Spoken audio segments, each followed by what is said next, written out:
So welcome everyone. Good morning all. Welcome to today's webinar session. I think you can hear me all right. I can see some messages coming in, but it's just a bit of housekeeping basically. I'll go through the webinar session today, and basically you can leave any comments or questions throughout the session itself in the Q&A section underneath. You can click on it, just put down your questions, and I'll go through the questions towards the end today. Excuse me. So my name is Lindsey. I'm a managing consultant with Altis, and for today's webinar session, I'm actually very excited to share with you our report migration framework. So just one sec. I've been actually in the data consultancy world for over 10 years now, but in the last 5 years, I've been more involved in works around data visualization or reporting. So most of the work have been around designing and developing brand new reports on specific data visualization software. But in the last couple of years, we've been seeing many companies are actually starting to migrate their reports from one software to a brand new software. And there are many reasons, basically, people are migrating the reports nowadays. It could be because of costing, licensing, different features in the new software that they're actually after, and some even because of mergers and acquisitions as well. So all sorts of reasons people are migrating the reports nowadays. And I suspect some of you here today are either planning, you're starting to think about perhaps having to migrate your reports in the near future, or you're actually in the middle of one today. So if you don't mind clicking on that raise hand button on your screen, if you're actually thinking of migrating your report in the near future, actually doing one now, and that will give me some ideas in terms of numbers for today's session. Thank you. So when it comes to migrating your reports, these are potential questions you may have, okay? Migrating reports from one software to a brand new one can be quite scary. It can be quite a big project, obviously depending on the number of reports you have, for example, or the complexity of your reports. One of the biggest concerns that people have is the sheer volume of custom calculations in each of the reports. So you may be wondering where to even start. You have hundreds of reports out there. Do you actually migrate all of them? Or do you migrate some of them? Who are the people using these reports? Will the new software have the same features, same charts? Will the data sources, what are the different data sources are the reports actually using? So these are all lots of questions you may be thinking about.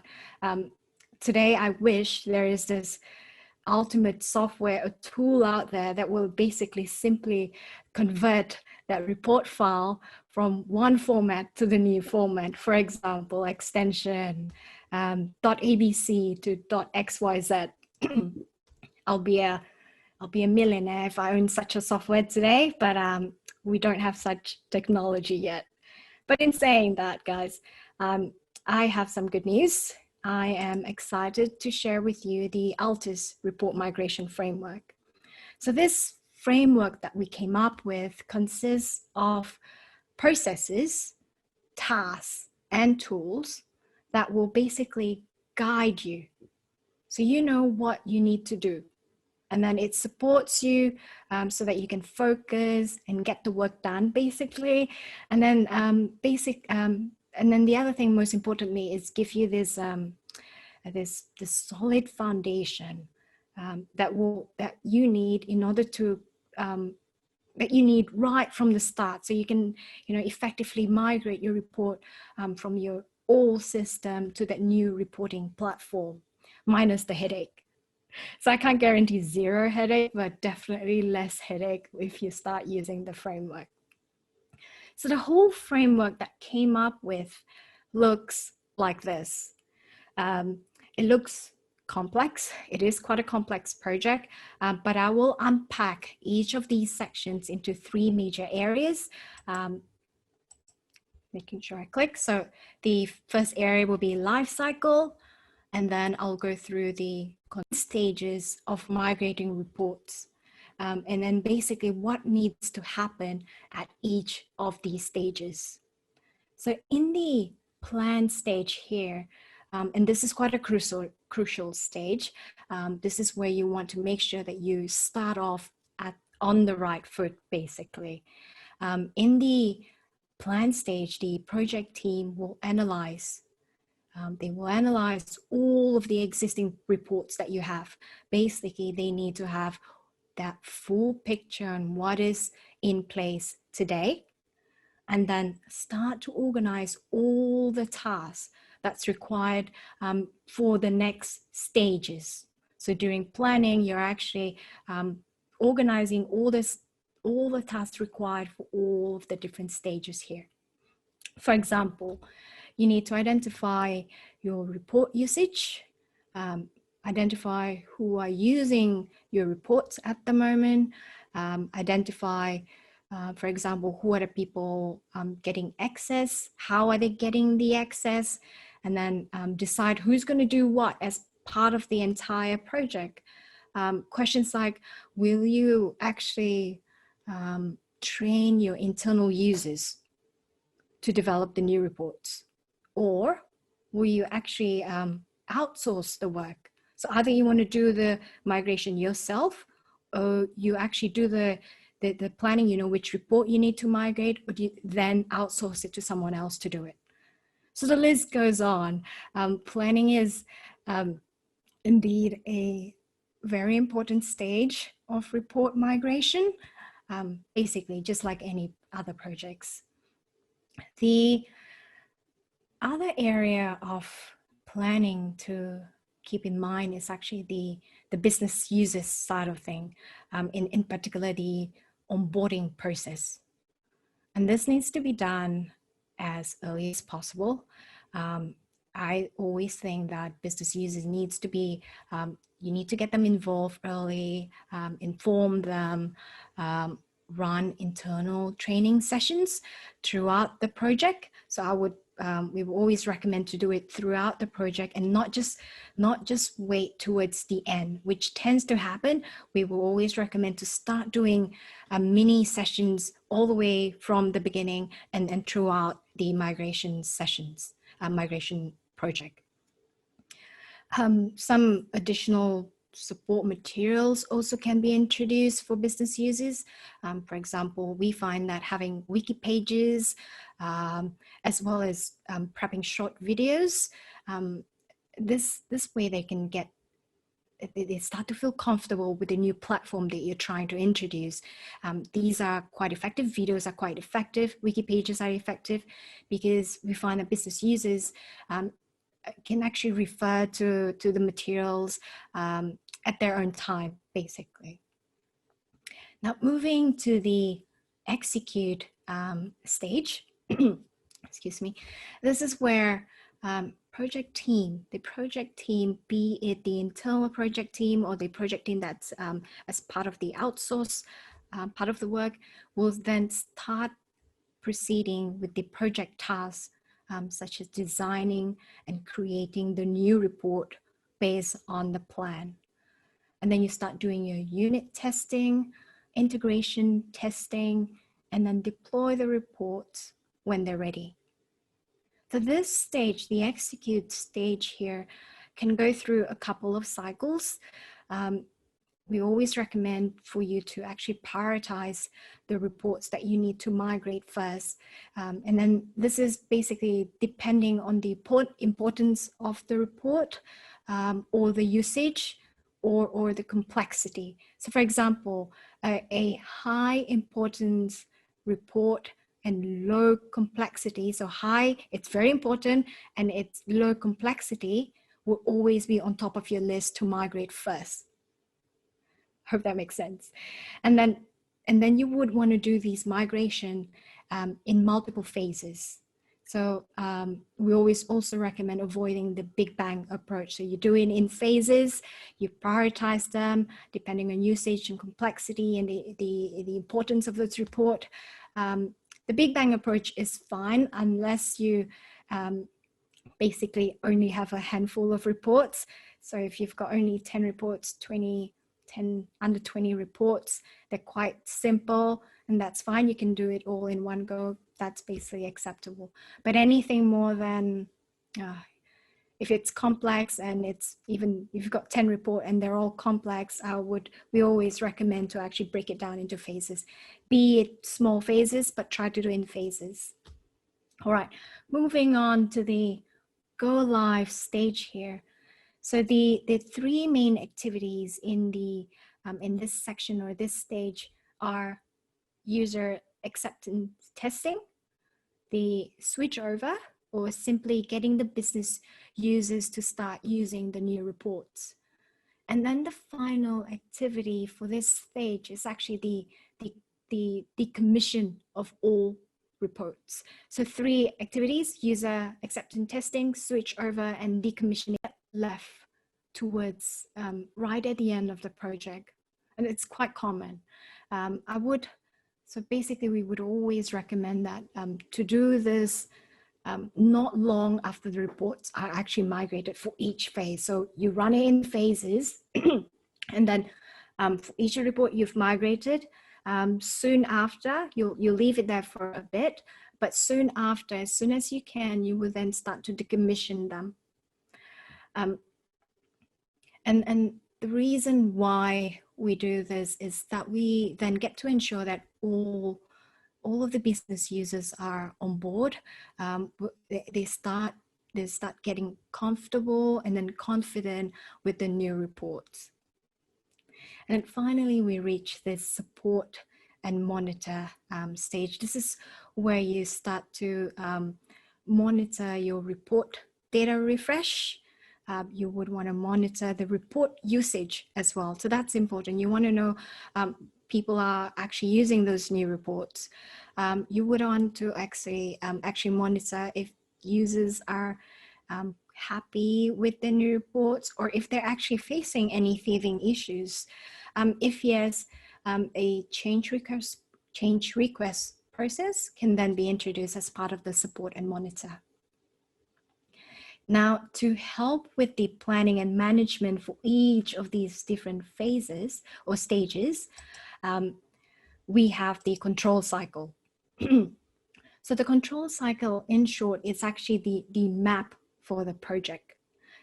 This outlines the plan for each of the different stages, and then it helps the project manager to actually oversee the entire migration process. The control cycle involves planning the stages, doing the work, continuously checking progress, and then acting to any changes.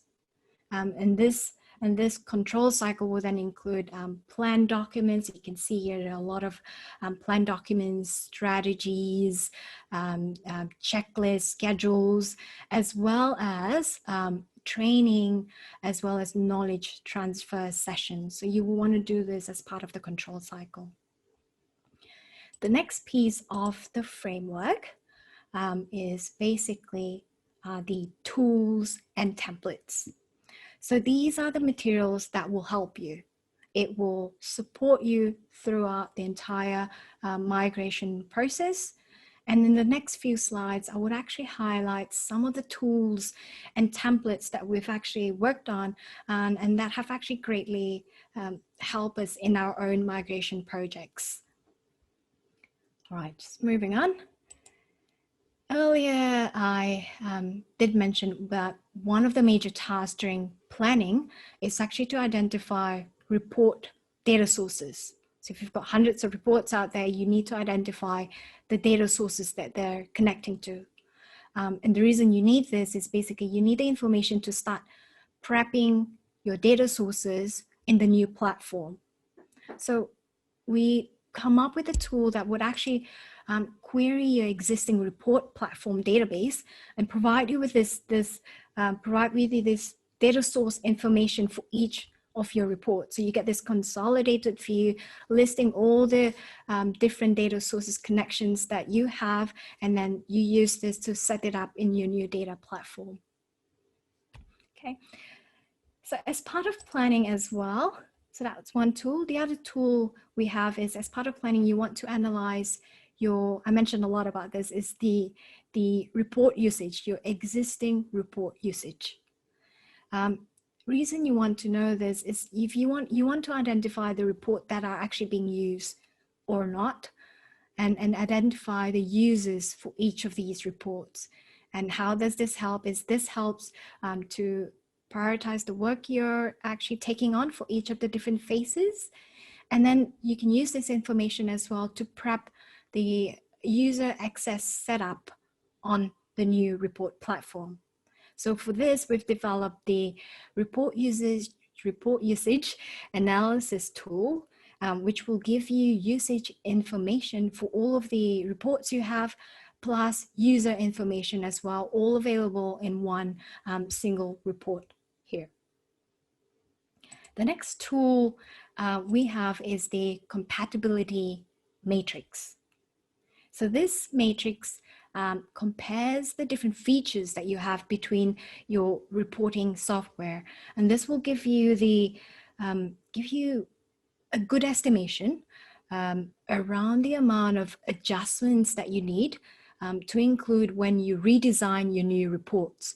So some reports may need adjustment, and this is quite common. It's quite rare that you would have exactly how things would look like in an old report in the new report. There will always be some adjustments.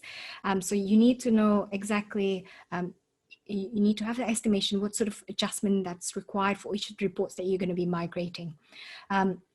For example, some reports need adjustment just because the new software don't have a certain graph that you've been using before, or they don't actually have the same sort of calculation. So there are a few adjustments, and the compatibility matrix will help you out with that. The next item are templates. So I love templates. I hope everyone loves templates as well. So basically, why reinvent the wheel, isn't it? So these templates, these are some of the templates we have.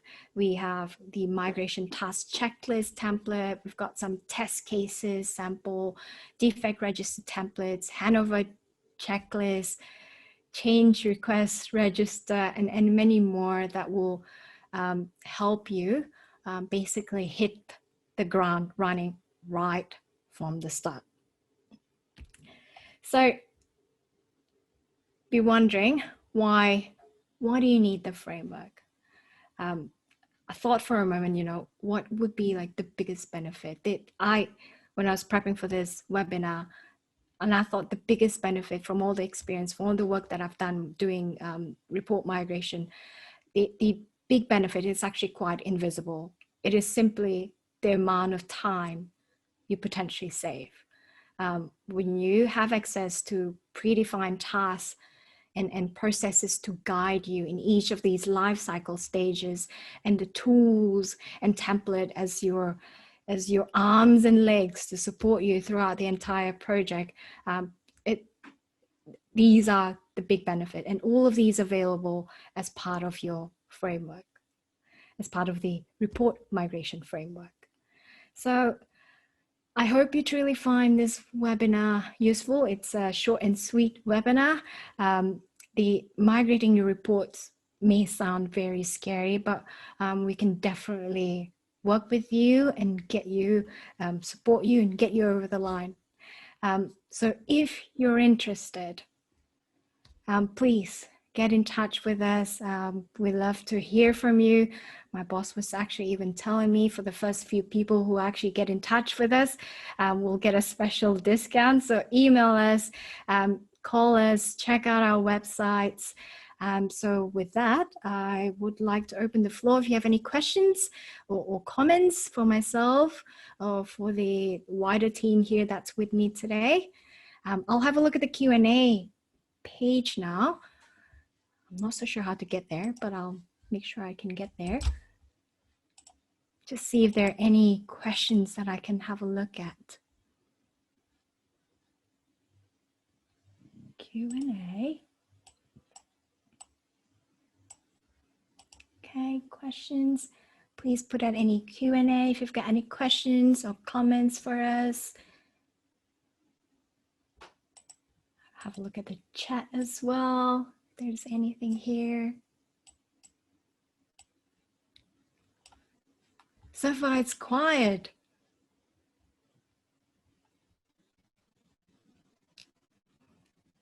All right, I think I might, oh, I do have a question here. All right, so that question says, what do you typically do when features are missing in the new tool? So this is a case-by-case situation, basically. It depends on if a simple scenario is basically a graph. So if, for example, if a graph is missing, it's a case by, normally we have a backup chart that we can use. So for example, I'll pick a simple chart. For example, in the old system, you have a donut chart, and let's say in the new platform, you don't have a donut chart. So you pick the most close chart to use, and perhaps you switch it to a pie chart. That's a simple scenario, simple sort of tool that's missing. The more complex one will be a calculation, for example, and this is a quite tricky one, and it depends. Sometimes in cases where a calculation is not available in the front end tool, we'll spend time trying to figure out if we can do it in the front end. There's some additional other calculation that we can use, or we actually then put the calculation as part of the backend query. So that's another option. It's a case-by-case basis. And with all the experience that some of the work that we've done, I think we'll be able to help you out with that. Do you have another question here, I think? What are the most popular tools you see clients migrating to? Because we're vendor agnostic, I think I shouldn't name tools, but the big players out there are, I'm still thinking whether I should name tools, but you know, any tools from XYZ to ABC basically. So they're quite common. We know there are some tools, more tools moving from one to the other, but I shouldn't say it in this session basically. Do you have another question here?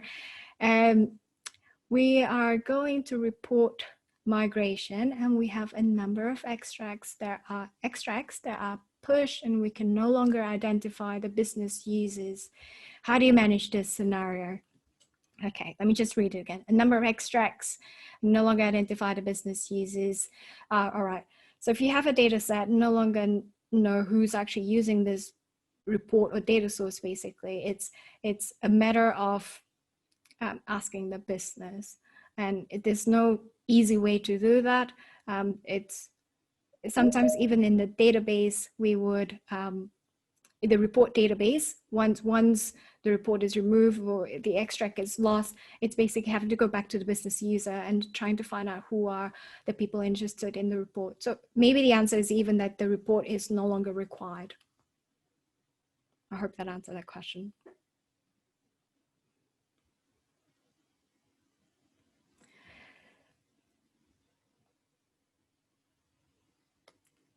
If there are any other questions out there, getting quiet now. All right, thank you so much for joining this session, guys. So yes, if you're interested, again, please contact us, check out our website, send me an email, get in touch with us. Looking forward to hearing from you. Thank you for joining today. Thank you.